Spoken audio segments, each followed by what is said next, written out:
Hello, ladies and gentlemen, and welcome to the 495th episode of the GeekVerse podcast.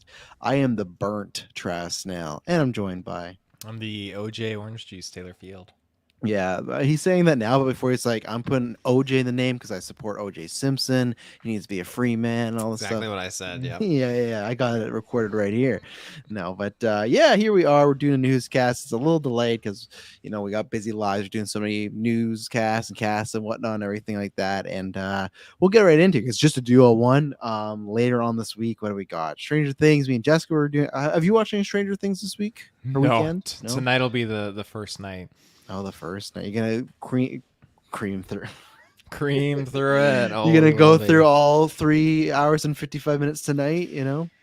I'd like to. I don't know. Between that and the quarry, we gotta juggle the two. So there's a point in the finale where I think you could watch one episode and then wait for the other. But I think if you start episode 2, you're not gonna want to stop until. And I'll give you this like of a heads warning. You think that like Return of the King's had lots of endings, man? The finale. There's so many times like, oh, it's ending right here. Oh no, we got 15 more. Oh, here we go. Oh no, we got 20 more minutes. So, but it is to the point where if you start that finale, you probably won't want to stop it. So just a heads. Really? Okay, good to know. Yeah, because I think there's lots of, but it's like 2.5 hours, so that's you gotta buckle down. But yeah, we got that, and man, I didn't even think about it. We got Thor: Love and Thunder coming up. We got Miss Marvel happening. We got a side quest happening. We got Predator retrospective. I think we'll be dropping this week or this weekend for the public, but you can get that on Patreon now. We'll be recording Predator 2 later on this week and stuff like that. And Taylor, where can they find all this stuff? Ladies and gentlemen, you can find us via your internet connection in the search bar. GeekVerse.ca is our home base. GeekVerse our Twitter. GeekVerse on our Facebook. No time for me to share the links or anything like that. What about Manscaped? Tell them about Manscaped, just quickly. It's not a big ad read, but we love we've extended Manscaped from July to September, so we're very happy with them, and they're very happy with us. Extended. I didn't know this. I haven't told you guys. I got some other details about that, but I just got the email yesterday, and that's why it's Canada and all this stuff's going on. So for them, it's not a holiday, but for us, it's like I'm not working right now. I can't talk business, but I responded, and a big thank you to listeners though and the viewers because they're the people that are helping that sponsorship. Because not only do you get good product, you guys help us, like that helps turn this machine around or spin the wheel, whatever you want to say. Well, I mean, yeah, Manscaped. I mean, you can't go wrong with that. Frick, I can't recommend enough for a big holiday when you're out in the sun, a Canada Day, and you got to walk around, tons of crowds, everything like that. You're not just sweating for yourself, but everyone's sweating, and that's adding to your sweats. And sometimes that cool lemonade's not going to do it. You got to put on those like super luxurious briefs that you get from them, and you got to like really just kind of lotion up your nether regions. And fuck, it just is great, especially when you dip in the water afterwards too. It just feels like it's cold and cool. Yeah, it is. What I have to say as well, too, I was turned off by your private chat there, but what I have to say as well is, so I did I swam tons and whatnot today, lots of fun. Where Manscaped is great is I got a lot of sand in a lot of areas today, a lot of sand in the shorts all over. And if I was not contained that situation, probably be a lot worse. But the good thing that situation contained, so easy clean up when I get home. So Manscaped, go to Manscaped.com for the podcast and use the podcast code GVPOD to get 20% off and free worldwide shipping. So let's get into some of the stuff. We got some fun things. I have to say that so the thumbnail we got two. It's a DC heavy. So there's a few things I want to say here. Now I'm gonna there's a lot of topics we have today, and definitely if you're listening right now, look at the list of topics. There'll be some topics I will say, hey, if you don't want to be spoiled at this at all, these are just rumors, and some are based off test screenings, some are just based on word of mouth, like rumblings and stuff. I will kind of give a, hey, maybe skip this. And if there's some, maybe this is why. You can check out the cutouts. That's what we do. We cut out topics, check out the separate feeds, podcast feeds, Patreon. That's the other thing. Support us. If you want more episodes, you want ad-free, you want the exclusive episodes. We do 3 episodes per month that are exclusive. Head over there. A big thank you to, let me shout out because I know your first name, Scott. I don't want to mess up your last name. Scott, actually, I won't say it out loud because I don't think it's a fake name. So just in case, Scott, you know who you are. You signed up Patreon, just start talking today. Thank you very much. I don't know, Tay. I don't want to shout someone's last name because, that's Bubs. Everyone knows that's not his real name. I don't think he's S Bubs. I don't think that's the case. But with Scott, until people appear on After 9, I don't feel comfortable saying the last name. But a big thank you. Joined. It was a great kickoff to Canada. But I will let you know and stuff like that. So we had lots of controversies, and obviously one is about the Superman cameo. I told Ted, have some fun with the thumbnail and everything like that. So you did, but at the same time, you just copied the It's a Joker one. great callback, isn't it? So this week you did, a couple weeks ago it was it was Joker getting hit by the car, and then it was Bruce, but it was Bruce from Batman Begins. But this time it's Superman headless cameo. And is the car driving away from him or driving at him? Oh, it's exactly the same scenario. Car's still driving away. Okay. I just superimposed Joker out and put Man of Steel in. And then, yeah, Bruce Wayne, he's still in that car. He just hasn't left. I hope that you find a third use for this in the future. I will plan to. I don't know. Yeah. We should actually just have every news thumbnail just the car, a character, and someone in the window. That's what we'll do for the Flash review. We'll have Ezra, and then we'll have Keaton, old Keaton though, in the car, because we still got a fucking picture of old Keaton. But yeah, so we have some fun stuff, lots of rumors. We actually got some Godzilla stuff to talk about for Taylor, and lots of just little quick hit news and stuff like that. So let's start with I'd say, I don't know which. Let's start with the Superman one, because I feel like that made the most buzz this week and everything like that. So again, this is where I'd say check out the cutouts or jump ahead. This will go on something that we've heard from a test screening, but again, test screenings aren't always true. People will make stuff up and they change stuff, right? We've heard things change before. Like we talked about with the Batman. They showed a version of that movie with the Joker and without the Joker. So there's tons of things they can do with that. But this just made the webs because obviously it's a hot topic with Superman, Campbell, and the type of cameos they do. So let's track this back. Also, we haven't seen Superman. Like Henry Cavill hasn't done anything since 2016, 2017. Obviously, the Snyder Cut, but that was already pre-filmed stuff, right? He didn't film anything new.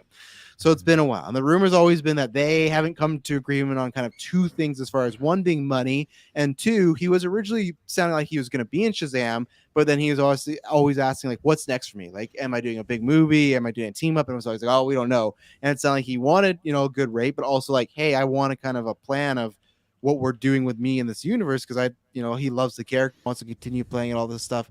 So Shazam happens. Big cameo, no Cavill, right? Heads cut off, whole big thing. Peacemaker happens. We get Ezra as the Flash. We get Jason Momoa as Aquaman. Now, we did get Gal Gadot's Wonder Woman also blanked out, but still, that was, I think, just a matter of maybe scheduling and whatnot. But then we got Superman, and he was with the Justice League. He was also shadowed out. Now, it's seemingly being reported that in this movie, and this is where we're not even going to go full Monty. I'm not going to say what the scene is, what the context is. You can go look up for yourself that way, because that to me is, I think, getting into too spoilery. But all it's been said is Superman has a cameo in this film, but yet again, the face is not shown. I've not even read the full scene. I don't know if it's covered. I don't know if the head's cut off. I don't know if it's from the back. Now, it's funny because this kind of, people were talking about this, and The Rock tweeted like, oh, I always deliver. I remember watching wrestling matches for $40 and seeing people want to fight and everything. Like, I like to give back to the fans. And because it was like someone tweeting a logo of like the Black Adam logo and the Superman logo put together. So The Rock's, maybe putting the fire a little bit. But before Taylor goes, I'll just say that don't believe The Rock. The Rock is a promoter. Like I'm sure maybe he'd love to have Cavill there, but just because The Rock's saying this, he doesn't give a fuck. You could go see this movie and Superman's head could be cut off and he'll just be happy you paid your money. That's what The Rock does. And that's not a bad thing, but that's what he does. But what do you feel, Taylor, about them doing this again? I think one time it was kind of like, okay, they just couldn't come to rights, and it almost worked of just seeing, the logo and seeing Billy and, I can't remember the other kid's name. Freddie. Is it Freddie? Billy and Freddie in Shazam? I haven't seen that in a long time. So anyways, Billy and his friend there. That worked.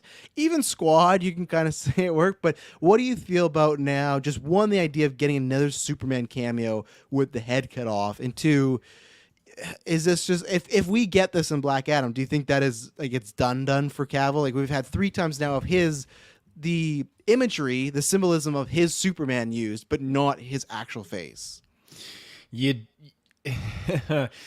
I think it's a major disservice not to bring in Cavill back and have him like full figure, everything like that. If we do get his head cut off in this movie, then I think that's it for sure. We're not going to be seeing Cavill reprise the role at all. I mean, just why would you do that and just waste an opportunity like that. And again, why would you cut off the head if you do plan to reuse him later on? Like it's just a bad decision after bad decision at this point. It's a bad decision to do it in Shazam, and it'll be an extendedly bad decision the second time over to do it again in this. I think he's it's not like DC's like swimming right now in like oodles of like fantastic ideas. Like I'd feel like, or like we're like they're not reaping the rewards of what they created lately. Like they have a lot of people like excited for the opportunity of maybe this Joker sequel, Lady Gaga musical thing, but that's your only thing right now cooking? I mean, you got the Batman, Well, they got which is definitely Aquaman, good. and they got Flash, which has They got no problems Aquaman, at but all. Aquaman is dealing with the whole Amber Heard thing, right? Like people are like, oh, we're getting scenes cut, all that stuff. Not if they That's a edit her whole out, other though. thing. If they edit her out, they're not dealing with anything, you know. She's just. But I heard True. apparently the last test screening did have her in it, so I think they're still deciding on that as well. So Okay.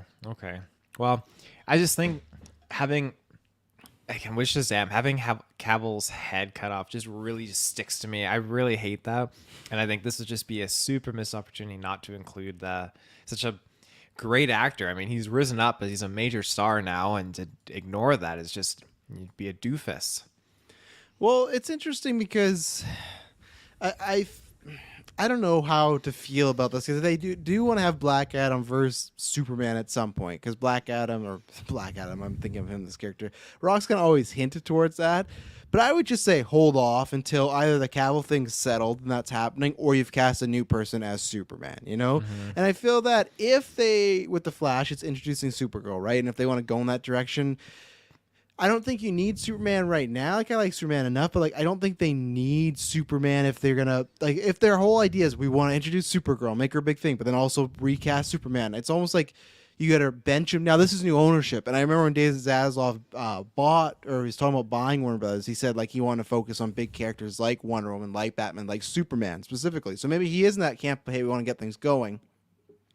I think I'm just still in the camp of just pay the man his money, you know, like again, I don't think you need to do a Snyderverse, you don't need to do Zack Snyder's movies, but like just bringing it's the same way as I've compared to Hugh Jackman's Wolverine, you know, like we went through X3, we went through Origins, which people didn't really love, so it doesn't really matter how people feel about Man of Steel or Justice League. Eventually you can get to a Logan or a Days of Future Past, and you can still be happy that Hugh Jackman was playing that character, right? They didn't just like reboot. Now it's different because X-Men, the very first film, had like a success, big praise. Man of Steel was very successful. I've just always said that sometimes they view, because Man of Steel was the first movie, they put Henry's like face, like they attribute him to that. But it's like you still bring back Gal Gadot, who was in like the second movie of that universe as Wonder Woman, you know. And again, like Man of Steel made like $800 million. It didn't make the Avengers money, but it's like it probably shouldn't have. So it is strange. If it is a money thing, I guess maybe they feel they could just reboot, recast, and get someone for cheaper. You just have the risk of it just not working again, right? And then you have another Superman that's not worked, and I guess you could bring Cavill at that point, but then I feel like Cavill will be even more expensive if you were to recast Superman to bring him back later. You know, like I'm sure Keaton Keaton's a different situation, but I guarantee you for Flash, Keaton got paid a very nice penny to come back. You know, I don't think he just did it for chump change. So the good thing is, what I've said to a few people is if this scene is in the movie, it could just be a placeholder, and they got a few months, because if it's just one scene with Superman, they could shoot something with Cavill in no time. It's just a question of Rock, Warner Bros. Discover, everybody, like every party involved, do they want to get that going? And because I don't think the crowd, even if they're thinking the general audience, right? Let's say it's an end credit scene. Let's say Superman just flies down. It's like, I'm going to kill Black Adam, whatever. I'm going to snap his neck, whatever he's going to say. I think if the crowd sees a Superman with no face, you don't get excited by that. You know, like you have no reason to. It's the same equivalent of 2012 Avengers, Thanos turning around, people being like, who the fuck is that? I had to be like, well, it's Thanos. He's obsessed with these stones. Like, it would be the same thing. Like, cool, there's a Superman after Black Adam. But if you don't see Henry Cavill, maybe people will assume that. But I just think there's no hype to it. Now, the bad answer is you get that cameo as a new actor playing Superman. That's how they announce it. I don't think that would ever happen. But I just think they just got to get down to brass tacks and they just got to talk to him. And I think they just got to shit and get off the pot. If it's not going to be Cavill, bench Superman for a while. Don't do this headless, like, shadow Superman cameo stuff. I just don't think it gets people that excited, especially because it's not like Superman has, he hasn't had a film since 2017 in the theaters. You know, it's been a while. It's not like Batman or even I think people would be more hyped if it was like Gal Gadot's Wonder Woman showing up, being like, "Oh yeah, I want to take down," but like whatever it may be, a faceless Superman. I don't know. So, what do you think? I guess I'll ask you two questions. What do you think the odds are of this cameo happening of the headless Superman? Do you think it makes it into the movie? I at this trajectory and this rate, I think the odds are probably like 65, 70%. I feel like DC's in this little pool of making mistakes, and it's probably pretty likely that they're going to fudge it up, not bring him back, because I don't think their long-term plans are, hey, we're going to be doing more Superman. Like, Superman. Yeah, exactly. I think with all the rumors that have come up, DC's already turned their eyes like, okay, we need to get someone else from other than Campbell, I think. And that's such a shame. And it's such a just disjustice or injustice, you could say, no pun intended. But I think it's a missed opportunity. It really is. So you kind of answered, but I'll go the reverse. Let's say from now, so we're July 2nd, the time this recording. This movie comes out October. What percentage would you give to, let's say that cameo's in the movie, what percentage would you give to them somehow working something out with Cavill for what? July, August, September. They would have 3 months. 3 months to work that out. What is your percentage of it likely happening out of 100?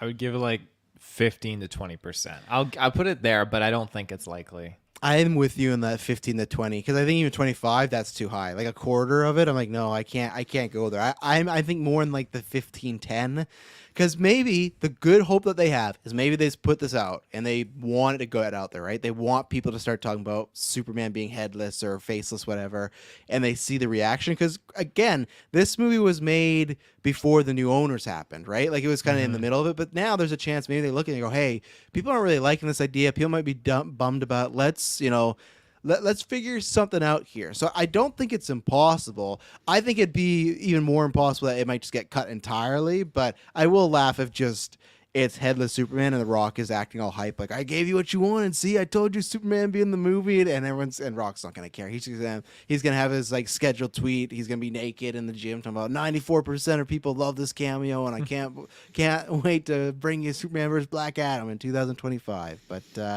and yeah, Clay, I haven't addressed that chat because we're gonna talk about some of those rumors coming up next. But anything else to add on Cavill and Superman? Negative.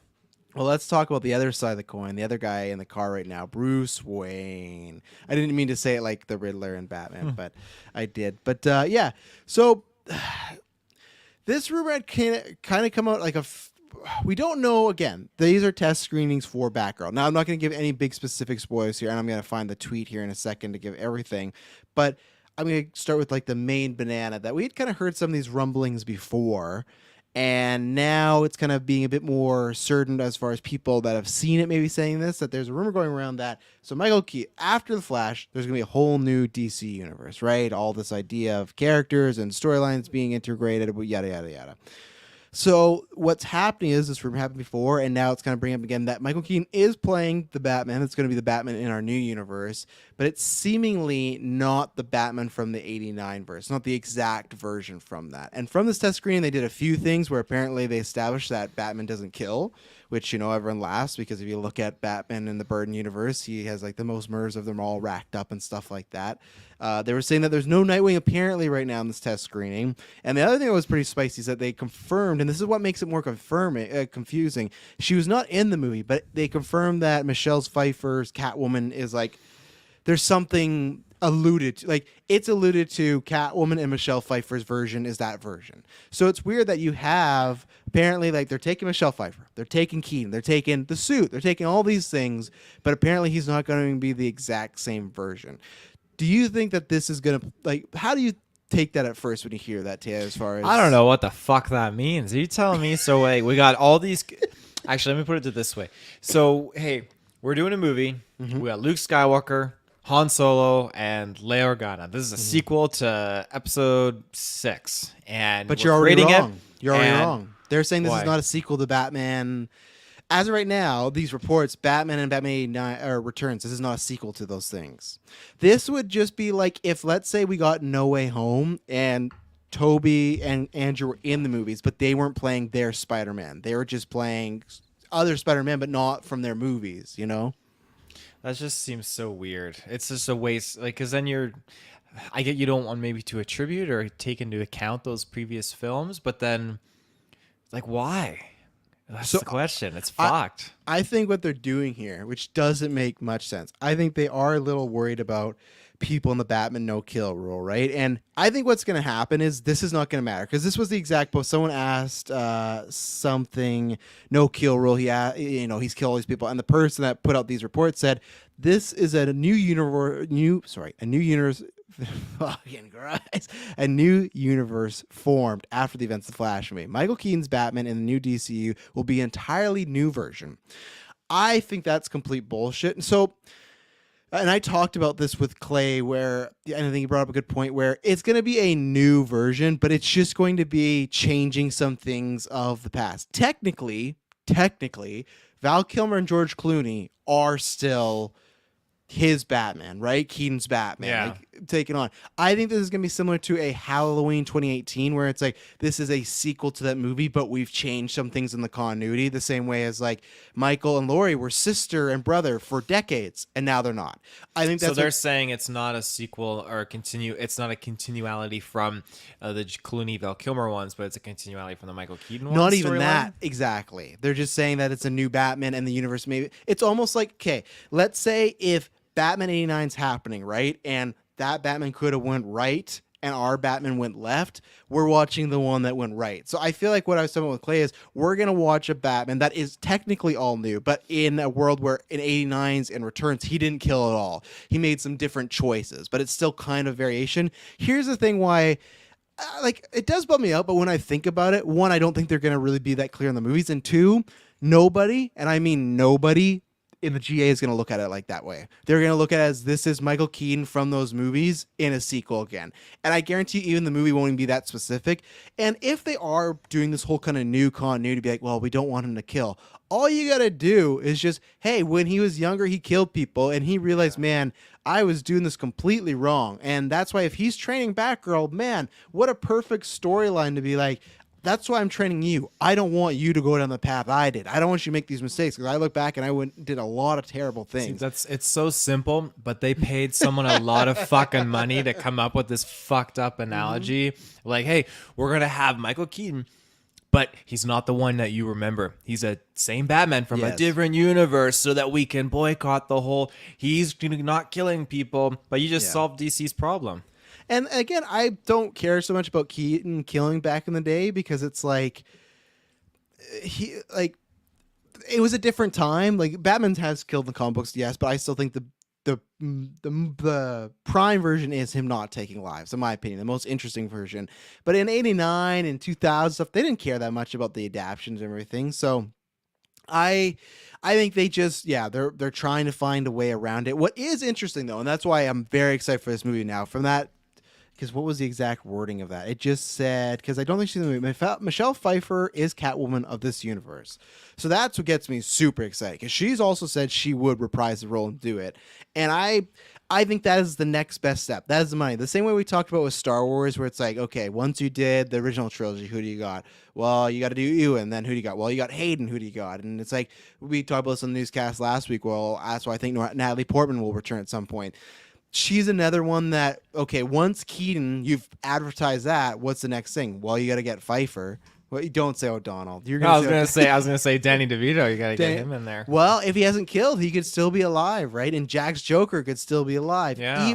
Even though I bet they would I think they would recast Jack's Joker. I think they'd get an older guy to do it, but really, well, because Jack doesn't act anymore because he can't. He said before he has trouble remembering the lines, so.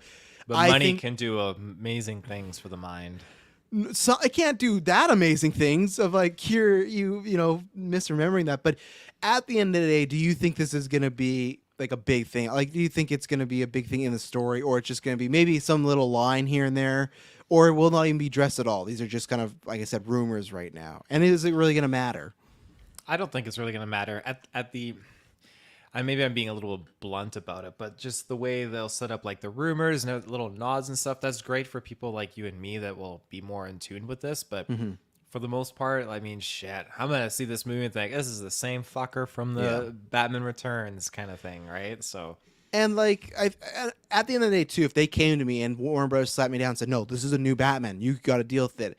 If he was this age and you were to tell me, would you rather have Michael Keaton playing him or another actor? I'd still pick Michael Keaton because also Michael Keaton, like the way he's talked about this role so far, sounds like he's playing it as a sequel. Yeah. So I think this is like some like lame like canon stuff that might happen.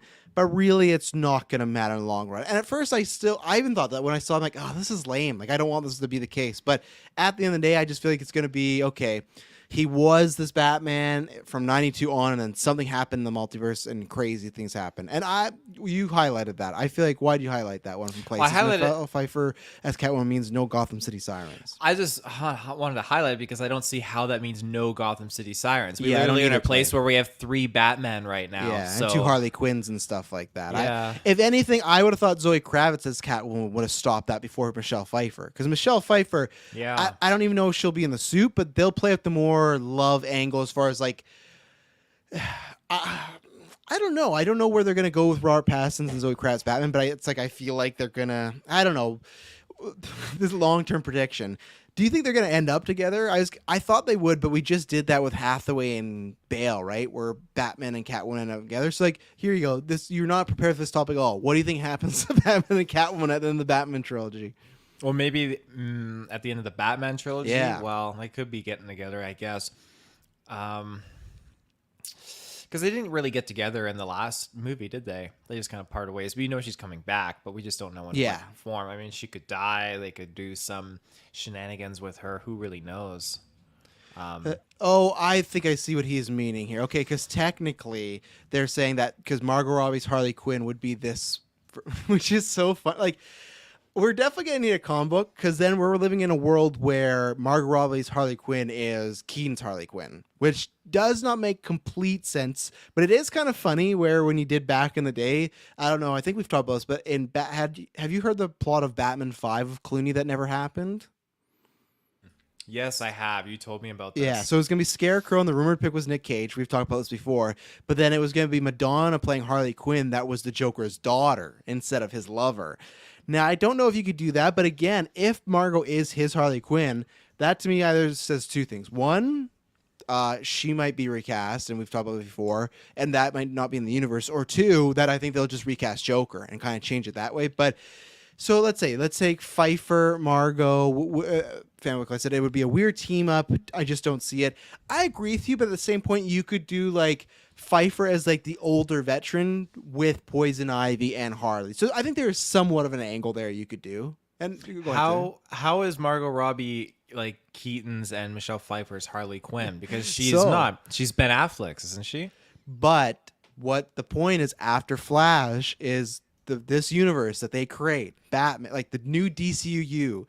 Ben Affleck's Batman will be out and it'll be replaced with Keaton's. So it's gonna be. But he's still from a new. So he's coming in, taking over the Ben Affleck's Batman's universe. That's how it's gonna go. No, I think it's gonna be a melding. No, I think it's gonna be a melding of universes together. There's gonna be like a one universe that a bunch of random stuff happening. Again, like Days of Future Past, where think about this: in Logan's prime timeline, Xavier died, right? And Magneto, like I guess he went off. Bad example. Jean Grey and Scott, they died. But then when he came back at the end of Days of Future Past, there's this new timeline that has Jean Grey and Scott kicking it. So it's kind of like that where because Hugh Jackman changed some stuff with time travel, he lives in a new universe, a new world. That's what they're doing. So I think when Ezra gets back to his universe, their universe, when Ezra gets back to their universe, Keaton will be... Ezra will not have the memory, I think, of everybody else. Like they'll be coming back to a universe that's completely different to them. And it sounds all fucking messy, like the way I try to explain it. It does. I don't think they'll do that. I think like if they want to have a Catwoman with Margot Robbie, it won't be like they won't set up with Pfeiffer and Margot Robbie. I think they'll change the dynamic up somehow. But that would be the universe though, because at the end of this, that's what's going to happen. Is Keaton will be Margot's Batman. That's what's going to happen. You don't think that they could just change that and be like, oh, the Batman, Robert Pattinson's the Batman will technically be that? No, because I think they're going to leave that alone. I think they're like... Because right now they have 4 separate universes that they're dangling with. They have the Jokers, they have Robert Pattinson's the Batman, they have the regular Batflick one, and then they have Michael Keaton's. Yeah, that's true. So So Joker They're and gonna Batman are merge the out. two. They'll leave Yeah, those, Joker and yeah. Batman. You say they're out, and they're just gonna Yeah. merge the other two. But even then, technically, it's not emerging because remember, Keaton's gonna be a new Batman, and this is where I Yeah. think what's gonna happen. It's gonna be because I saw Daniel RPK post about this, and this is where we're having this exact conversation, right? He said DC's gonna get even more confusing next year. Now, for the general audience, they're not gonna give a fuck. They're not like I don't think so for the most part. Now, apparently in these screenings though for Batgirl though, people were confused why Keaton was there. The issue was though, people also stated that so they took people off the streets to say, hey, come see Batgirl, but they hadn't seen Flash before. So that's why I think you would be confused. To me, it's like if you were to show someone No Way Home without showing them Endgame and the whole movie was about Tony Stark being dead, you'd be kind of confused. So that's why like the confusion I don't think is fair because they're missing a whole part of it. You're dropping in the middle of the show. Once I get that movie, I think it'll answer enough. They're not going to get into the specifics of who's this, who's that, yet. SBUB says it's going to be like a restored or merged timeline. And that's going to be weird because I think there's some fun with that. I'm interested, but yeah, what do they explain? How do they explain that Keaton's Margot Robbie is 30 to 40 years younger than him, right? Because Keaton, I think he's almost 70. Yeah, and Margot Robbie, happy birthday, Margot Robbie, just turned 32 today. So there's about 40 years separating them. How was he dealing with a joke? How does that work? How does that work? Again, would they just say Margot Robbie is Jack's daughter? Like, would they pull that old storyline? Like, there's so much they got to do. But again, maybe that is part of the reason too why people say they just should have fucking rebooted because you could have just started anew. But then at the same time, I'm happy we're getting Keaton, so it's gonna be a fucking wild ride apparently. Yeah, I don't get how you could just if she doesn't have a father or Jack's dad, and Joker didn't exist in their timeline since before Jared Leto's Joker. Then all of a sudden the timelines merge and she just turns into becoming the Joker's daughter. All of a sudden, who dated the other Joker? Like it just is weird. I feel like in the terms of like But new maybe Batman. maybe they do it in as far as this did happen Keaton's universe, and they just took Margot to play that Harley Quinn now. You know. I guess I don't know, but I mean, what the universes merge, maybe she just like super ages and turns to a 70-year-old like Harley Quinn or something. They up age her instead of de-aging an actress. Up age, no de-age. I don't think they'll do that, and it is interesting. I think they're walking on a tightrope the more we talk about this because I never even thought about that. Because another movie, I don't know it's in. I think it might be in the rumors, but another movie that they test screened apparently, or not test screened. Sorry, there's rumors going around of I think it's the Black Canary script or something, but apparently in that script it does allude to Margot Robbie's Harley Quinn, and that's going to be in the same universe as this Batman Keaton movie. So I don't know. It's going to be interesting. Let's see. Would Jack Nicholson sign off on a CGI stand-in for him in this new DCU? So Taylor, I come to you. Actually, let's take an ad break, and then I'm going to come to you with a question. So we will be right back. And we're back. So I come to Taylor, and I say, do you have any interest in seeing a Jack Nicholson Joker a la Luke Skywalker in The Mandalorian? Because I feel like that's kind of what Clay is saying. Like, yeah, sure, you could do CGI, but they'd probably do that in an actor. Would you be down for that? Or do you think it's just something you avoid entirely? Because, again, if you do a Margot Robbie Harley Quinn, you might have to explain some things. I still think there's a chance we don't get Margot as Harley Quinn, and we never have to talk about this. Like, then it's not an issue. If she doesn't come back, they can recast, do whatever. Doesn't matter. But let's say if they do something like that, would you be fine with a Jack Nicholson, Mark Hamill-esque Joker? I'd be fine with it, but I ask why they would bring that in, period. I mean, there's no absolute reason at all to do such a thing when you think about it. Mm-hmm. I mean, if they want to just get crafty and redo that, they could, but if it's a merging of universes, then... But what if it's to tell that story? What if it's we got to tell the origin of... Let's say what I pitched. They pull up that old storyline. Margot's going to be playing the daughter of Jack Nicholson. They got to connect those dots. And let's say it's a 5 to 10 minute flashback scene, and they get that's would be the reason possibly, right? To explain how does this Harley Quinn function in this universe. That's assuming we actually get a Harley Quinn in this universe. I don't think... But that's what it's looking like right now. She's in that's scripts what it's for looking. Margot Robbie's actually in scripts going forward. Well, it's something to do with. I'll have to find it, but it was something alluding to. Black Canary is alluding to the Harley Quinn that she's had instances with Bird of Prey, right? So that's where you would assume it's that same Harley Quinn. So this is because of the Black Canary movie, right? So they're Yes, just and basing off that's of in that. production right now. Yeah, again, all Right. rumors, but that's why we're having fun speculating. So let's say you just have to. Margot Robbie, no matter what, she's in this movie, has to. And yeah, we'll talk about that also in the DC rumors project. But what do you think about that? If you have to connect the dots to Margot to Jack of him being Hamilized. It just seems so unlikely and far fetched that I can't see it. And I mean, if I had to connect the dots, I mean, you'd have to CGI and you'd have to do like flashbacks, I guess. It would just Mm-hmm. be so convoluted and just horrible. Like, I can't picture an easy way to do it with one movie, especially, okay, you're telling me Flashpoint will obviously set this up, and maybe we get Yeah. another one down the road where Michael Keaton's Batman is the main character, all that jazz. Sure, that's Mm-hmm. fine, that's great. But even then, like, you're creating a whole movie to undo and then redo everything that you're trying to set up for this new streamline of movies. It just seems so horrible. So I give you this scenario too. They sit you down and they say, okay, we can do this, redo, undo everything with Michael Keaton come back, or we could reboot. But if we reboot, we're not doing Michael Keaton. What would you rather see?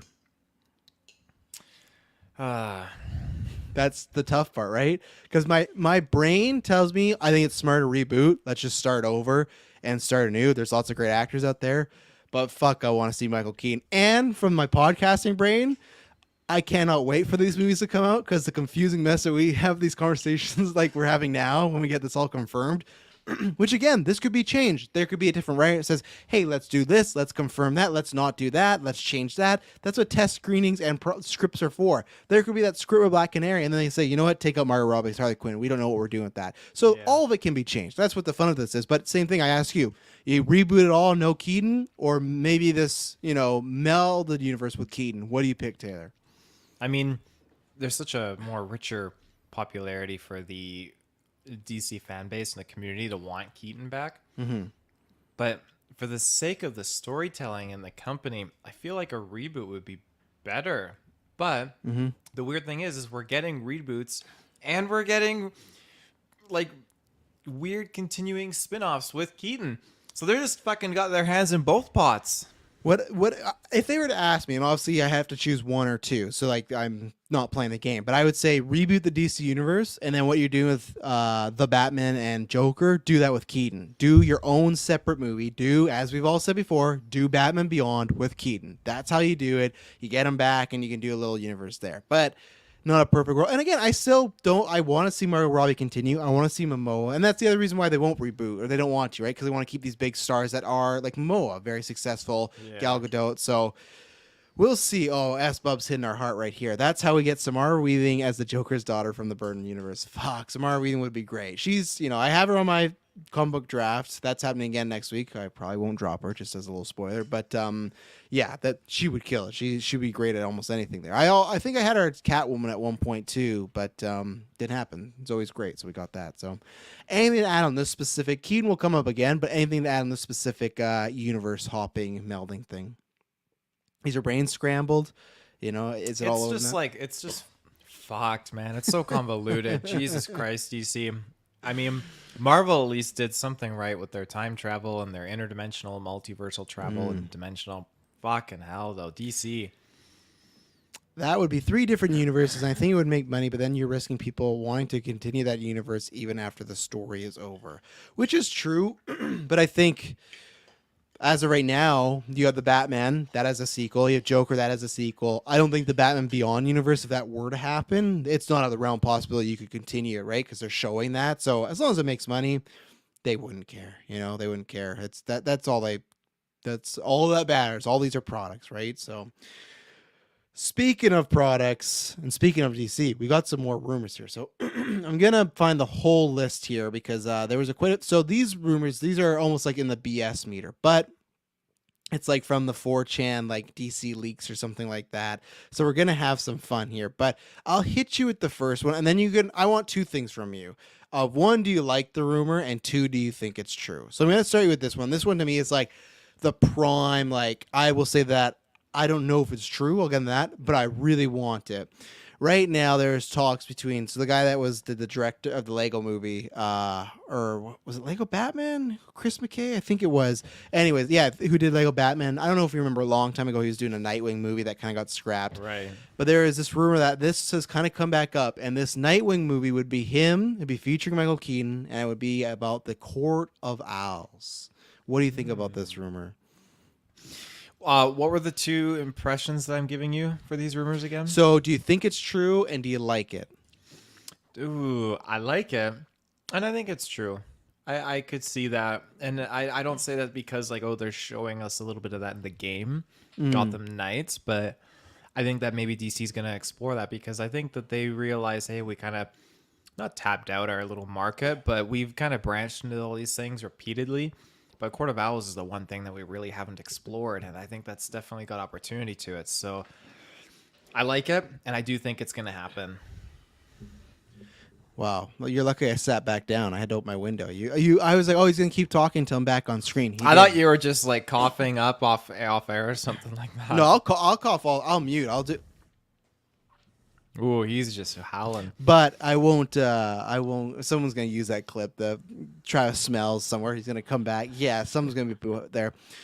So I'm there. I don't know if I believe it. I'm a 50-50 on believing it. Maybe like a 51 for not believing it. But I love the idea because I don't think we have a universe right now, and someone's gonna. I know people want that for the Batman. I've just never thought they're going to do Court of Owls, especially it is a younger Batman. To me, the Court of Owls is a more seasoned Batman story. And the good thing is if they make this Nightwing movie, and it's like Batgirl, right? Where it's like Nightwing's the main character, but you got Batman as a supporting character. It's great because you can use older Keaton, who has been around for years, whatever's gonna happen in this universe. He's been around for decades, so he could have that epiphany of, man, I didn't like Gotham's not the way I thought it was. There's this whole thing secretive, these people, how did I not know this? So you get the history of, and you can even use, which they're going to, I don't care, even though like J.K. Simmons is scoring now, they're gonna use like the legacy of the Batman 89 and 92 movies. So they could even say that whole time, like Max Shriek, like all these fucking weird people, like were, someone else was behind them. And Christopher Walken's still alive. Fucking bring him back for Max Shriek. Let's do it. But you could have this like hidden cult going on. And I like the idea of Nightwing because I won't spoil it in case it happens. Dick Grayson has a big tie to some of the Court of Owls stuff. So you have that. And I think that would be like a good project for the both of them. You can kind of adapt that storyline. So I think it's a banger idea. If you're not going to do it with a Batman, of course I'd like it with a Batman. I'm not opposed for the Batman. I just think it's just maybe just too unrealistic for the world unless it's like heavy adaptation. But like with Court of Owls, they have blood spicing. There's like kind of like cloning going on and stuff like that. You want to be more sci-fi with it. And if you do that, you can have that with this Keaton universe, I think, So I'm in a not believing it, but very close. Do I like it? I absolutely love it. So let's give you another one. Bradley Cooper is expected to play a role in Joker's sequel alongside Joaquin Phoenix and Lady Gaga. Same thing. Do you believe it? Do you believe it, and do you like it? I heard about this one, yeah.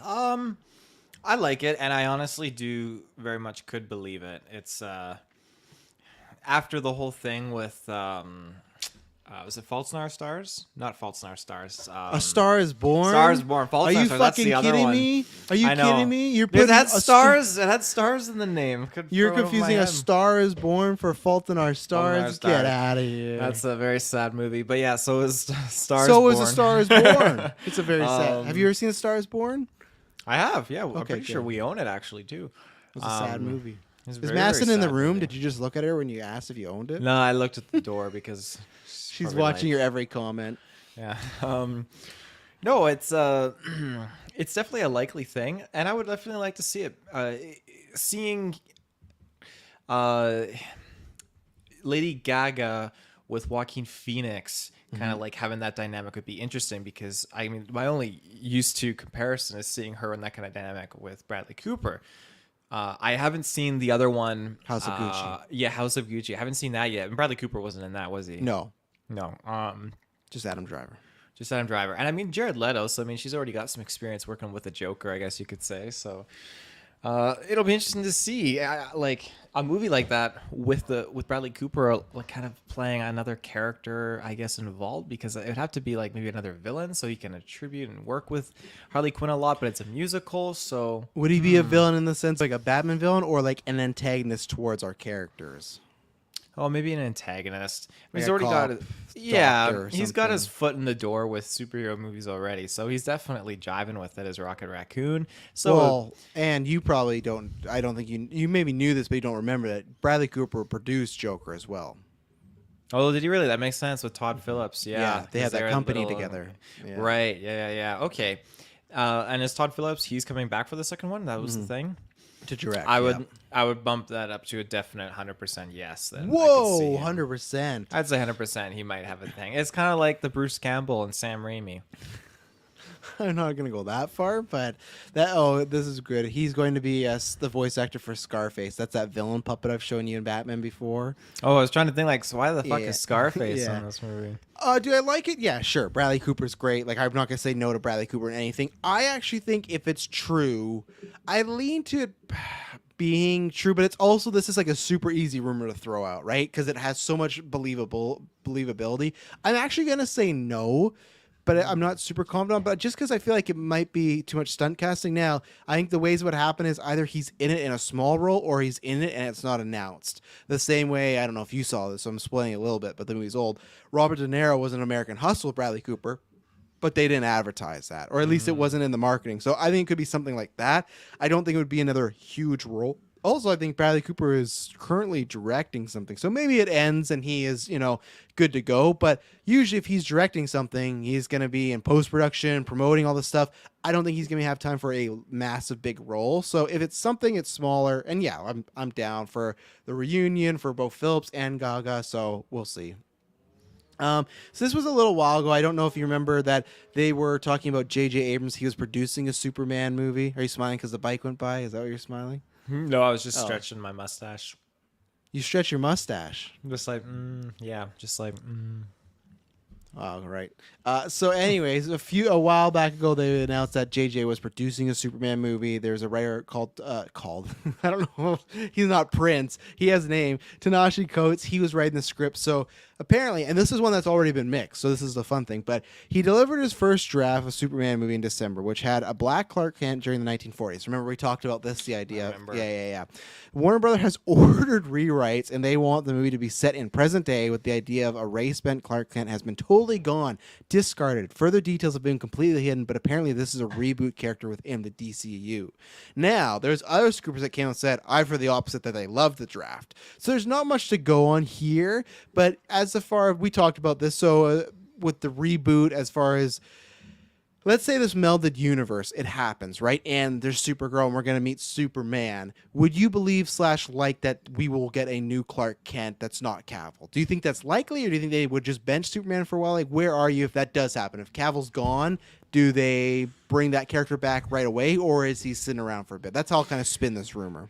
I mean, this just kind of piggybacks off what we talked about at the beginning of this show, where I think I think it's likely, depending what happens to Black Adam, if they cut his head off, don't bring him back. Cut in his that head. sense. He's just an actual Superman with his head cut off. He's Absolutely, like bleeding there. yeah. Black Adam's like, look what I did, and then cut the Yeah. credits. I think that that it's very likely that we won't see Henry Cavill Superman back for a while, and he'll be the missing role, and we'll just see a replacement. So, do I want it? Like, Yeah. I do want it, but I want a little more of Cavill first. Just give us like just one more movie with him or something like that, and then just have at her. A send-off, I guess. Yeah. Well, that's why it would have been great if they would have done the Flashpoint movie with Cavill, and you kind of done like the way it sounds like Affleck's Batman is kind of being sent off, where it's his goodbye. You could do more, but it's his goodbye. They could have at least done that with Cavill, and you feel good about it, and then move on. What is I think kind of a poor excuse is, if those things are true, we just talked about that Keaton thing, right? Let's say whatever DC views this older Batman as a Michael Keaton that's entirely new. Maybe there's some connections to the old movies, but it's entirely new. You're telling me you can get a same actor that played Batman to play entirely new Batman, But you can't get the same actor who played Superman to play an entirely new Superman. You couldn't just reboot Superman like, and we're gonna use Cavill again. Now I'm not saying you gotta do the whole origin story. If you literally just did a movie, a 2-hour movie about Superman having an adventure, fighting a villain, it's just Cavill, and you don't gotta go back to the origin, people wouldn't bat an eyelash. They go, oh, another Superman movie, great. As long as it's not an origin story, it'd be fine. So. That's where I do, because there was a few reports a few weeks ago, which I think they put out as like a hit piece, but there was still I think a deadline of Variety. The chat can tell me where they were saying some of the rumors why they might want to replace Cavill's because they feel he's getting too old for the role. The guy's like fucking like I don't know, just in his 40s. Like Keaton's about to be 70. I don't buy that as an actual reason, but if it is, then this could be it. And I guess, again, I know some people would disagree with me. I would say if you're going to reboot it, then wait a little bit and just focus on Supergirl for a bit, and then bring him in a couple years. But we'll see. I don't know if you only know him from one thing. You haven't watched Uncut Gems or Good Times, so I want you to. But Cavill's 39. He's 39. He's not even 40 yet, Fuck. But anyway, so, and I'll lead on this one. Matt Reeves wants Benny Safdie to play Harvey Dent in the Batman sequel. Now, Benny Safdie, you don't know, he's the director of Uncut Gems. He directed Good Times, which you need to watch both movies. Love. But he's also in a little show that you just watched, Taylor, named Obi-Wan. He was that Jedi in the first episode that was looking for Obi-Wan. Oh, yeah. And why you should also watch Good Times too is that's the one with Robert Pattinson, and he plays Robert Pattinson's brother, and he has like a mental disorder, or he's disabled in one way, and Robert Pattinson is like he's stealing, like robbing things, and he has his brother along with him. It's this great, like very sad dynamic. Safdie is a very good actor. I believe this in two sense of I do think Harvey Dent's definitely in the Batman. This specific actor, for two reasons, I think. Actually, I guess just for one reason, I'm going to say no. Is I think it.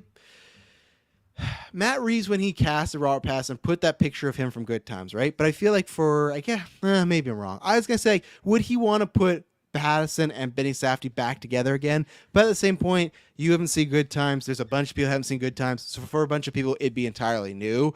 And I guess you could say that he's not cast like major actors. Like Paul Dano's like a major actor, but there's just something about this I don't believe. It just seems too specific too early on, and it would not. I know people are like, oh, I fucking love this choice. I think it's a fine choice. I wouldn't be mad about it, but I think there's better choices out there. But in your little experience, Taylor, with the guy from Obi-Wan who played the Jedi, did you like that actor? Would you like to see him as Harvey Dent? I mean, he died. He had like 4 minutes of screen time. It was as good as it could be for me to kind of like soak his acting in, I guess. I didn't really get much sustenance from him. What about that scene in the desert when he's like, Obi-Wan, I've missing you for so long, my friend? I was mostly looking at Obi-Wan. Like, he sold me in the bar. He didn't say much. He just held his breath and watched the guy almost get stopped. He raised his hand and then he like ran away. And then, yeah, he talked to Obi-Wan for 30 seconds and he was hanging from the post lamp. So I'll spin it this way as far as a true thing. Do you think Harvey Dent is in the Batman, and do you think Matt Reeves already has an actor picked, if it's this guy or not? I think Harvey Dent is. I the fact that he's not in the first one, but chances are he's in the second one, it just makes sense to me that he would. We have no DA now in the Batman. Yeah. Now, and do you think you'd have an actor picked right now? Like already in his mind, as he's writing the script, yes. He has got. You do? Okay. Yeah, definitely. I think he has an idea. I don't know if that person's like. I guess same thing. This rumor says wants Benny Safdie, right? So Benny Safdie could say no, or scheduling he has to go with someone else, but he definitely has a type, so I could believe that. And I see this all time. And Fan McClay's not wrong when he brings up, says, I hate the idea just because Reeves is using Two-Face and Joker again for a sequel to the Batman movie. In my perspective, I don't think Joker is going to be much in it. I think you'll get that deleted scene we got from the Batman. I think you'll actually get a scene like that in this movie, similar, and maybe a little bit more, but I don't think he'll be a main villain. And I think there's actually a chance I'd fucking love if we got a Two-Face or a Harvey Dent in this movie and he didn't become Two-Face in a movie. I think that would be great building. Like imagine if he was just Harvey Dent in this movie and then in 3 he became Two-Face. That'd be fantastic. Like, you'd have so much built up with that character. So, but at the same time, Harvey Dent as a character fits with the Batman they're doing. So I don't want to for sure say that he's not the villain yet, because it easily could be. But maybe he's the villain all the way through instead of the Dark Knight where it's the ending portion. So I guess we'll see. Let's take another ad break and we'll break down a few more of these rumors. So we will be right back. And we're back. So we only got 2 more to do with these. I'm combining these rumors because these are kind of ones that, again, this is more almost like BS me or stuff. But it said Green Arrow will play a major role in the Black Canary movie. Taya, if you don't know, they have been an item in the comic books, Black Canary and Green Arrow. So there you go. And then the other rumor was that Austin Butler was supposed to be playing him, the guy that's played Elvis recently and stuff like that. So do you think this is likely? And I guess you can't say you like the idea because you don't have much experience with it, but do you think that Black Canary will introduce a major DC character, but just also a love interest that has that stock? Or do you think this is maybe just some easy rumors people could throw out there to get some clicks? I think it's some easy rumors. Do I like the idea? I mean, I'm intrigued. I don't have enough experience with it. I never got into the Arrow show. I tried, and after a few episodes, just thought, fuck, I don't know what I'm in for here. This just doesn't seem for me anymore. But after a few anymore, you watched 2 episodes. What happened to the show? No, I think I did like 5 or 6 of the first season. Just I just can't do it anymore. I wanted to. I love Robin Hood, but it just wasn't working for me with the flashbacks. I don't know what the fuck was going on with the island. Flashbacks shit. suck. Yeah, I don't like any of that. Not in season 2. It's used really good. If you ever get back into it, Deathstroke is the villain, and they do. He was in job. season 2. Yeah, and okay, I remember looking at scenes with him, and I just was like wanting to get to it, but yeah, and the flashbacks really work there. But the other seasons, I didn't like that. So you think this could be a bit more of a clickbaity one, maybe? Yeah, as long as it's not all flashbacks, then I mean I'm intrigued. So I don't think it will be. This one's tough for me. I think I'm more, I don't know, because I still want Black Canary to have the movie, right? But is that how they sell it? We also got this other big DC character coming in. I really like Green Arrow. I watched the show up until about season 5 or 6, but I like just the character of Oliver Queen in the comics enough. So I do want it to happen. Those rumors of Austin Butler, that's actually a really good fan cast, or just a rumor if it's real. Like, if that's true, I'd be completely 2 thumbs up. So I'm literally a 50-50 on this. The casting, I'm less because it's just so specific, and he's really hot right now. Like, he was just in Dune. He's just Elvis. Those are 2 Warner Brothers projects, so that's an easy one to throw out. Like, oh, this seems likely. But Green Arrow, it says play a major role. I don't know. It's just tough. But you never know. That is her love. That's a love interest, right? That'd be a way to introduce a character. It gives some pizzazz to that movie. So I don't know. I'm a 50-50 on it. So lastly, Margot Robbie is co-developing a movie with James Gunn and Lucky Chat Productions for Harley Quinn's solo film, which is described as a lesbian road trip between Harley Quinn and Poison Ivy in the vein of Thelma and Louise. Taylor, do you like the idea, and do you believe it? Thelma and Louise. Let me just give this a quick Google because my Thelma and Louise knowledge is not on point. Is yours? Thelma and Louise is like one of the most classic movies of all time. Written, directed by Ridley Scott. I've actually never seen Thelma and Louise. Oh my! You should one time watch a It's a really good movie. I can't wait till we get through all the franchises and we start just retrospecting random movies. One of our patrons, if you go to the top tier, the Phase 4 tier, we're the producers. Big shout out to our Patreon producers. You know they're in there. Oh, I hit the edit button. No, I don't want that. Aaron Braden. Wow, Kirkland's little. Get out of here. Brad Pitt. Ooh. Oh, yeah. Young Brad Pitt. Aaron Rain. April Darkness. Carl Ritchie. Smalley Bakes. Joshua Wright. I got to add your name in there. But you go to that tier. Joshua Wright, if you're listening, recommend Thelma and Louise. But either way, it's just, I won't spoil the whole movie because you got to see it. But just the idea of a Harley Quinn, Poison Ivy, James Gunn led film. Do you believe it and do you want it? Oh, I'm inclined to say I believe it because I feel like everyone's been asking for this Poison Ivy stuff. Everybody. And what, DC is just going to be too dumb to do anything about it? I don't think so. I mean, they're dumb with a lot of things, but if the fans keep asking for it, I mean, you have to have someone on the internet seeing everyone asking for some Poison Ivy stuff. And if they don't have someone, they need to hire someone to do this job because it's like very important. It might save their company. Exactly, like the Snyder Cut. It just takes them fucking years and years. But I'm game for it. I think it could be a lot of fun reading like the synopsis of how the story goes. You know, killing someone, I think that fits with it. this, they're not the nicest of people, but Yeah. they're definitely up to like killing people and stuff like that. I'm wondering how you would change it if it's got like the theme of Thelma and Louise. Like, do you incorporate like someone's trying to like make an advance on one of these characters and then they do something, or like are they making an advance on one of these characters? And, like, I don't think things go awry? it's not going to be the exact plot. I think it's just that idea of the road trip. I don't think they're going Right. to remake Thelma and Louise with Harley and Ivy. Yeah. I just think that they'd have someone chasing them, or they'd get like entwined or something like that. They wouldn't start as lovers, but go that way. And you look at the show, Harley Quinn season 3 is coming on July. Very exciting. That show, Harley Quinn and Poison Ivy are an item, right? That's happened in the comic books. It's becoming more and more out there. It's more and more in the public's eye. It's still very little, but still people are getting the idea of, okay, them as a couple. Mm-hmm. I want to believe this one. I really want, just like the Night Court of Owl movies. If I can't get the Gotham City Sirens, this is the next best step. What makes it believable is the gun thing. I could believe because one, he's in Harley Quinn season 3. I think that him and Robbie, it's seemingly lots of reports that they got together and worked together well. And just recently, someone said, like, oh, I'd love to see more Margot Robbie's Harley Quinn on Twitter. And James Gunn was like, yeah, that'd be great. And just left it at that. And it's like, why would you respond to that? Why would you say something like that? I feel like there is enough hints that they are working on something together. And I think Margot's talked about this in interviews. I'm pretty sure, if not, it's come out, but I'm pretty sure in interviews, she's talked about many times wanting to do the Poison Ivy thing. She's also a producer. So I feel like eventually she's going to have her say in things, right? And I do think I do think the Ivy Harley movie would do better than Birds of Prey box office wise. They just got to go get a good actress there for Ivy. It sells. Road trip movie, it sells.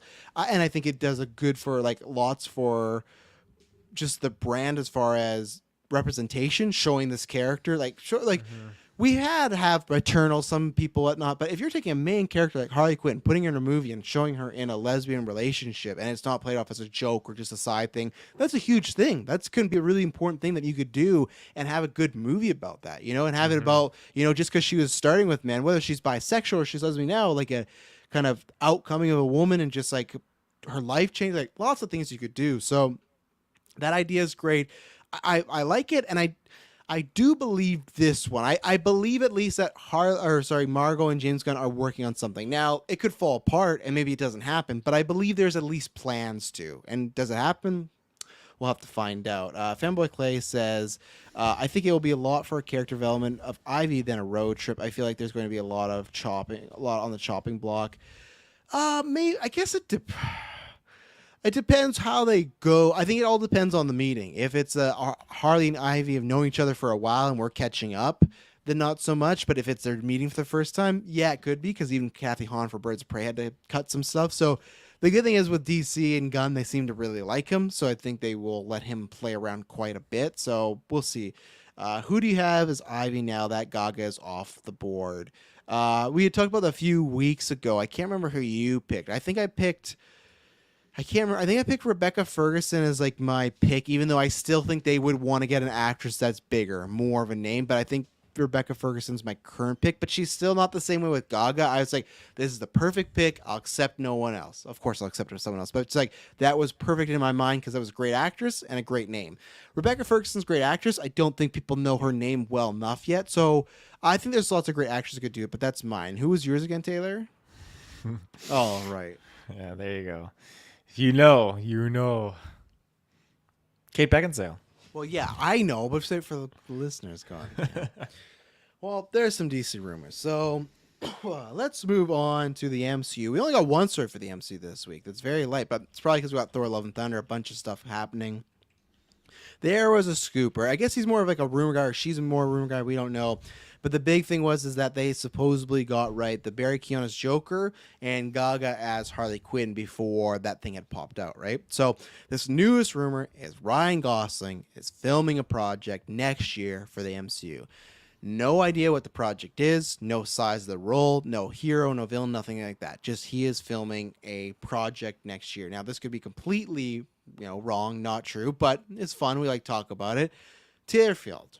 What do you think would be and this part Maddie says you can do on Patreon as well. If you go to Patreon at any tier, you can ask us a question for any time we're doing a newscast. He asked, who do you think you could play? But what do you think is likely as far as this sounds like it'd be something for some of the upcoming projects? So maybe a Blade, maybe a Deadpool, maybe some sort of Avengers movie, say maybe some Fantastic Four. It'd be something filming in the next maybe like 12 to 16. It said next year, so somewhere from 2023 to 2024, if this was true, something currently. Are you moving your fingers to see what's on the board coming up?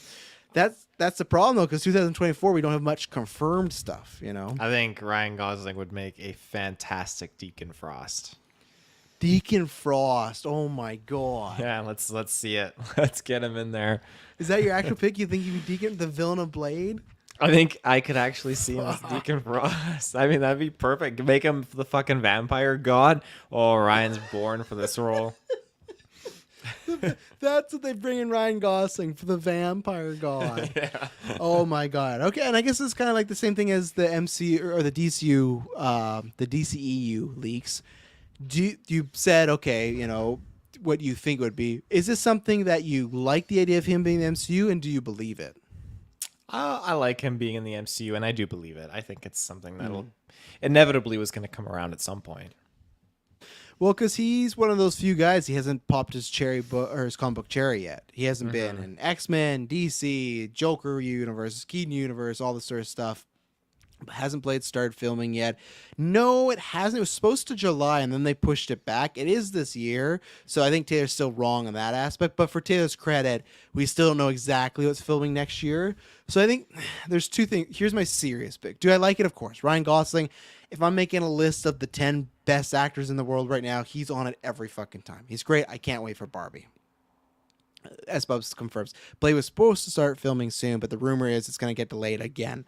Fucking because they're trying to sign on Ryan for Deacon Frost. That's why they're like, "Oh, you're not done with Barbie yet? Okay, we'll wait for you." But anyway, so my serious pick, what I would love is Doctor Doom, actually, because there's rumors Doom is in Wakanda forever, but that could just be like the idea. It could just be the suit. It might not even be the actor yet. It could be like the same way Thanos was in Avengers, but then Josh Brolin was cast later on, right? So I would love that. I think he'd be great. Here's my thing with Ryan Gosling, though. This is where I'm countering myself. Is I think Ryan Gosling is more like a Jake Gyllenhaal guy. So actually, if you were to ask me, Taylor's pick might be more realistic because I think Deacon Frost would be killed off in the first movie. I think if Ryan Gosling is in a MCU movie, he is a one and done. And that's why I think there's two things. It's a villain that's like a Mysterio, where he's big impact, but he's gone, right? We don't see him ever again. Or something that is filming next year is Deadpool. And I think he's the guy, the same way that Matt Damon had a cameo in Thor Ragnarok, or remember when he had a cameo in Deadpool 2 with Cable? Do you remember that scene? Cable teleports to this timeline, and he's in prosthetics as like a trucker, just talking about his dog. Oh, yeah. Like that. Or Brad Pitt as the Vanisher in Deadpool 2. I could honestly see Gosling doing something like that. Some sort of, Ryan Gosling as himself. Easily, like, maybe there's a scene where they're breaking the fourth wall. Ryan Reynolds goes up to Marvel Studios, like Deadpool goes into Marvel Studios, and they are in a casting room, and they're trying to cast Ryan Gosling as the next Deadpool in a fourth wall. And like, oh no, in the MCU, Ryan Gosling's gonna be our Deadpool, and you have Ryan Reynolds Deadpool fucking kill Ryan Gosling. Like, I think Ryan Gosling would be all over that, and he would be gold if you had Ryan Gosling. Imagine Ryan Gosling in the Deadpool suit auditioning for Deadpool. Fuck, that'd be tons of fun. And I honestly think he'd be more doing that because we had Blade Runner. I feel like just recently, like we had The Nice Guys, we had Barbie. It feels like he's starting to do a lot more of the tongue-in-cheek, have a good time, like comedic stuff. And that's where I think if it is something, Deadpool is perfect for him because that could be easy. It's like Brad Pitt when they asked him, they just like, oh, comic movies. They asking Leo, and Brad Pitt's like, yeah, no, I did mine. I did my one. I'm good. I don't need to do any more because Brad Pitt was never going to do more comic book movies. So. How do you like that idea of him being the trying to audition for Deadpool in the MCU universe or something like that? Do you think Deadpool's a likely spot for him? I think Deadpool's a very likely spot for him. Yeah, I think totally fits too. Like I feel like it's inevitable he's going to be in the MCU, and you're right, a one and done. It's inevitable. Wow, I think it's inevitable. Really the MCU has tapped almost into everyone, and they're still gaining like literally at least. Every actor somehow, prominent or not, is in there. I'm sure Tom Hanks will be in there at some point. Like, fuck, we'll get everyone. Like, is there any actor for you that's not inevitable? Like the one actor you think, oh, he or she will never be in the MCU? Josh Hutcherson, Liam Hemsworth, maybe. Liam, I could. Well, Liam, I can't because I feel like they throw him in for some fucking joke. They already put in threw Chris Hemsworth's son before they put in Liam No, and they put Hemsworth. in Chris Hemsworth's other brother. Remember when he played Thor in Ragnarok, his older brother? That happened in the play with Sam Chris Neill and everything. Hemsworth. That was his older brother. Yeah, so Fuck. it's not off the table. Liam Hemsworth is not off the table. I don't think. Okay, James Franco, he's off the table. Yeah, then. you're right. You're right. That's for a very different situation, but you're right. There's some people that are not inevitable. Tom Ozo, there's another one not inevitable for the MCU. Not going to happen. Ooh, I don't know. I, mean, I would put his maybe. odds better than Franco because you could see Ozo yeah. in a Deadpool movie, you know? Yeah, So. definitely. Well, we'll see what happens there. See if Ryan pops up. Let's go into our last ad break, and then we're going to just talk about some random news. Zilla, Bond, Scream 6, some quick hits, and then we'll be done. So we'll be right back. And we're back. So let's start with Taylor's big thing. We have to. Godzilla officially got confirmed for a sequel. At the same time, they confirmed like Dune got delayed, and people are freaking like, "Oh no, pain! Dune delayed." And then I looked, it's like a month later. It's like, calm down. We had movies like I had the Batman delayed like fucking 2 years. A month we'll do with it. But at the same time, they revealed Godzilla vs. Kong is getting a sequel. Now, right now, it's just referred to as a Godzilla/Kong event movie. So I don't think they're trying to do the versus thing again because, you know, I don't think you can do that happening. But Taylor, you've said many times that you were just happy we got the Godzilla versus King Kong.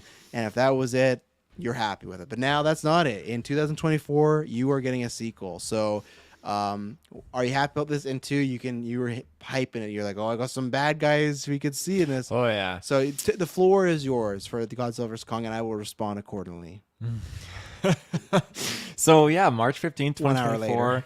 later. 1 hour later. Couldn't believe it. I'm flabbergasted, but here we are.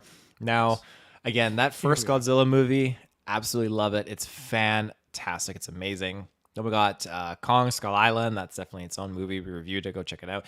Then we got into Godzilla King of the Monsters. This time's for keeps. So yeah, I like that one, I suppose. Shout out to Chris Bob. So King of the Monsters, that was definitely like that up the ante. That one is like it's so good. And this is where things got really divisive, I think, amongst the community because you have the film goers that critique the movies as they are, and then you have the Godzilla fans. Now you have the film goers, the critiques that gave it really poor ratings, how they tried to adapt and make some changes after the previous Godzilla film. Then you have the Godzilla fans that were just eating this movie up, saying this is what a Godzilla movie is. This is fantastic.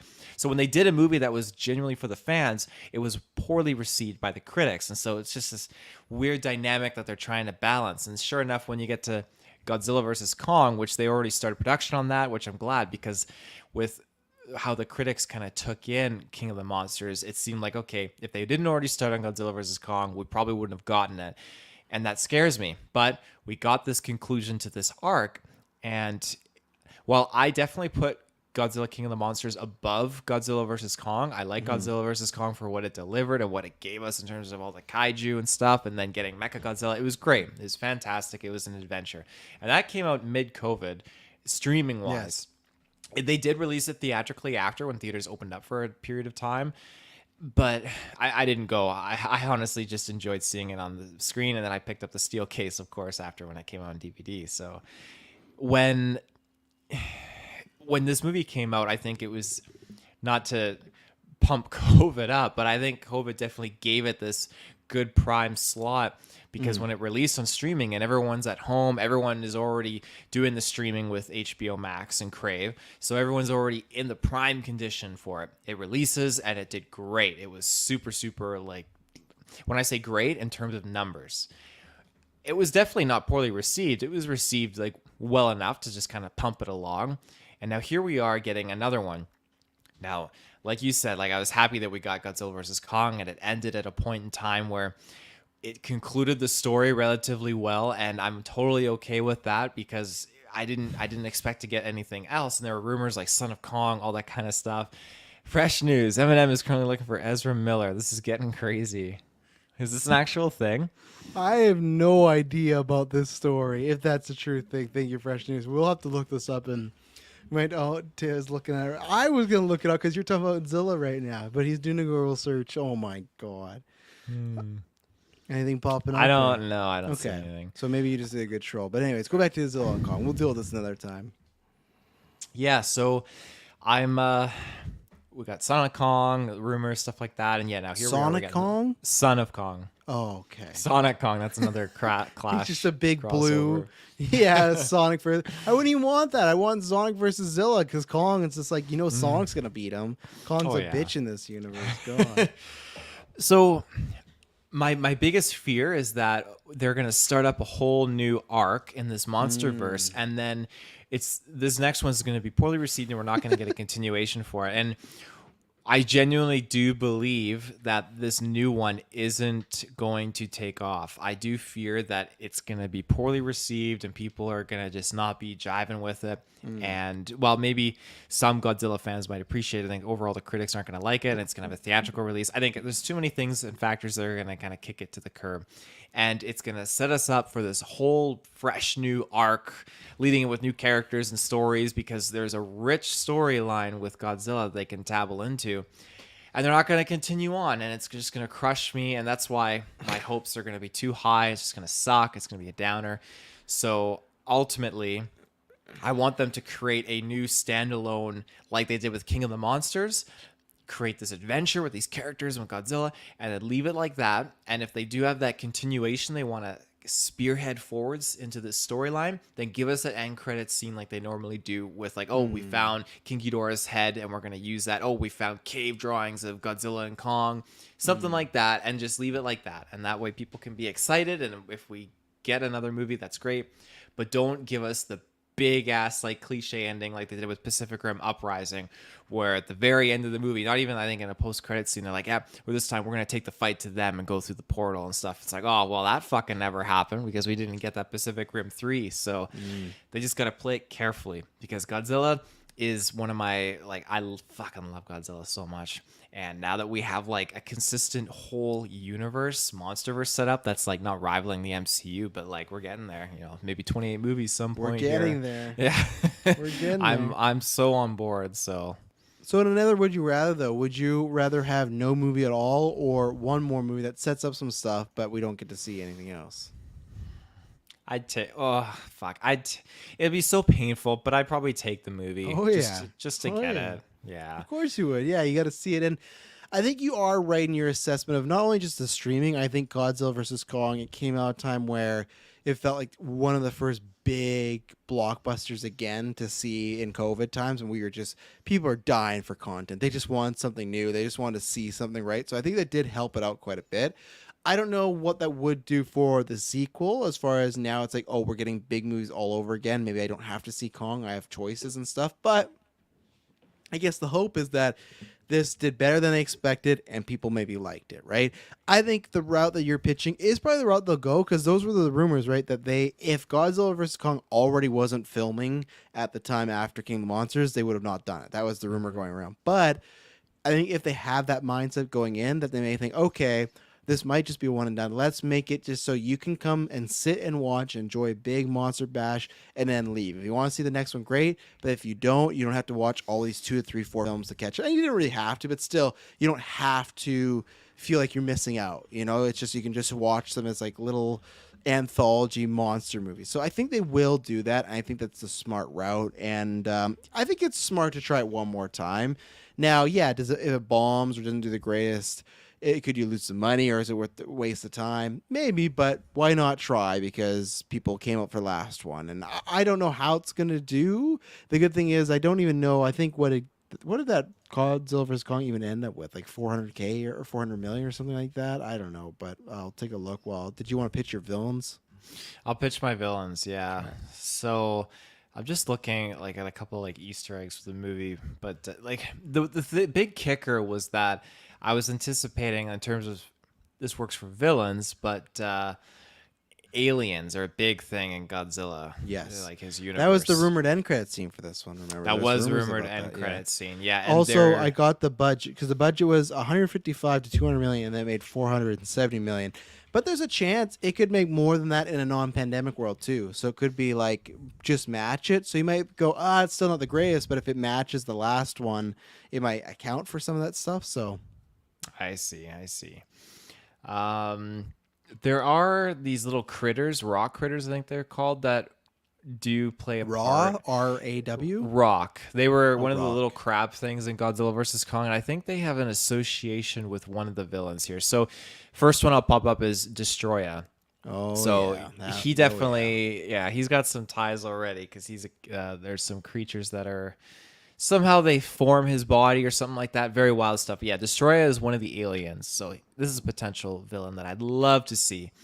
Again, everything that we've gotten in so far in Godzilla vs. Kong, we've gotten Mecha Godzilla, we've gotten the Mutos, King Ghidorah, Rodan, Mothra, yeah, Godzilla. So we definitely got our fair share of creatures and a whole bunch of others like Behemoth and everything like that. These are the more iconic ones. And this is one he's not a mainline one, but he's a GV classic. So I threw in Jet Jaguar just, for Dylan. Never Gotta gonna have happen. him in it. No, Never gonna never. Not until we get to the 28th movie. Right. Yes. And then this is definitely a much more mainline one, I'd say. Megalon. Definitely one of the ones I used to rock in the games, too. He's definitely a classic. Hopefully it looks a bit better if we get him in the movie, Yeah, definitely. Gigan. Now, he is a very, very popular one. You Different got hooks iterations, for too. arms, pretty much, for listeners. Yeah. And for feet. And his chest is actually like a buzzsaw. It actually spins, too. So... He's definitely an alien, and he's like one of the alien races, like champion, and they pitch him up against Godzilla. But he's a very, very popular one, which I'd love to see in the next one. That would be peak next to King Ghidorah. Because it has to be something that Godzilla and Kong have to team up and fight again. It has to be something pretty bad. King Ghidorah, didn't we get King Ghidorah? So why? We already got him. There is Mecha King Ghidorah. I'm just saying after King Ghidorah, like Gigan would fit the bill. Yeah. We got King Caesar. This guy's pretty wild. Yeah. I don't think we're seeing King Caesar. No, I don't think so either. He's definitely a rowdy one. You say you don't think so? You said these were the likely picks. You have this and Jet Jaguar. Oh, there's a lot more, but like these are definitely the likeliest of all of them. I threw in like King Caesar and Jet Jaguar just to like spice it up because like they're definitely popular ones too. Yeah. We got Orga in here as well. Oh. Orga's pretty cool. Scary looking, yeah. It's funny because when you look at movies like Cloverfield, Orga is definitely the one that I always kind of thought was like resembled the monster in that original Cloverfield, and I believe it's the Toho monster or something that they rocked with in there. Yes, Bubs. Millie Bobby Brown builds a Suicide Squad team of monsters to fight aliens. There you go. We also have Angrius. I can't never pronounce. Yeah, the that name guy right. looks like I could fuck him up. Oh, yeah. That's scary. No, he He's a turns big into turtle a that ball. Okay. He turns into a ball and he can like roll around. But yeah, he looks like one of the Ninja Turtle villains. He does, yeah, from the ooze, secret ooze number Exactly. 2. You know the one. Yeah, right on. Yeah. Go ninja, go ninja. Oh yeah. And then we got Space Godzilla. He's definitely He just looks a like he has rowdy a one. tumor, but like I could see Space Godzilla because that's a big thing to have on your back. Like There's 2 of them. There's one on the other side too. I So can't be yeah, comfortable. he's just got all these like crystals and stuff that he's kind of like a part of. I think he's a clone of Godzilla that just started to form out in space, something like that. But I could see that. Yeah. there is like Megaguirus and like Batra and all these other villains and yeah, well, like Biolante. Those are all like the ones that I just don't think that will at all unless they really push and make an appearance. If I had to really pick out of all of these, I would put my money on like Gigan, to be honest, or a Destroya. Those 2. So I think Space Godzilla has a lot of potential too. I think that just because it's I don't know if you want to do that because he's just a Mecha Godzilla, but maybe you save him for the next one after, But Destroy, that's a good one. That's the one I'm pulling for. Oh yeah, yeah, Looks definitely like Power Rangers looking. Yeah, well, Clay pitches that in the chat. Godzilla versus Rangers. Yeah, there you go, That's Clay. what they're gonna do the next reboot. And then the other piece of news we got is some details on the Apple Plus series. And man, I just want to hear you spin this because they said there's a cast list and whatnot, but it's a series that's in between, in the wake of the battle of, or just after the aftermath, of Godzilla versus the Titans. So I'm assuming that's like King of Monsters, right? Or are we counting the Titans? No, the aftermath would be after the math of after the math. It'd be the battle in San Francisco, which was the first movie. Oh God. Okay.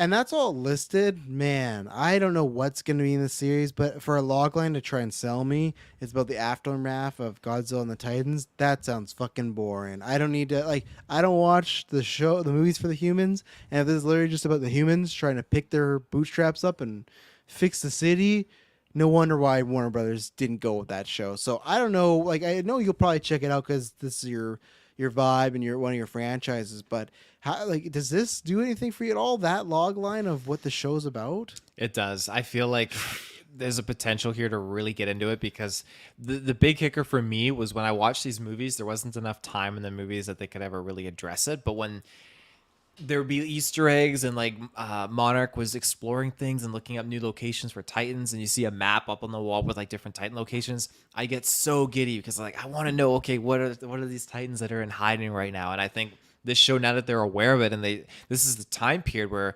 between now and King of Monsters, they really branched out and started mapping these Titans. So if you have the aftermath of them, Monarch trying to just branch out and learn the location, that's something I want to see, and I want to be able to have more moments where The like log line doesn't Mothra's say and that though. It just says people are recovering from the aftermath.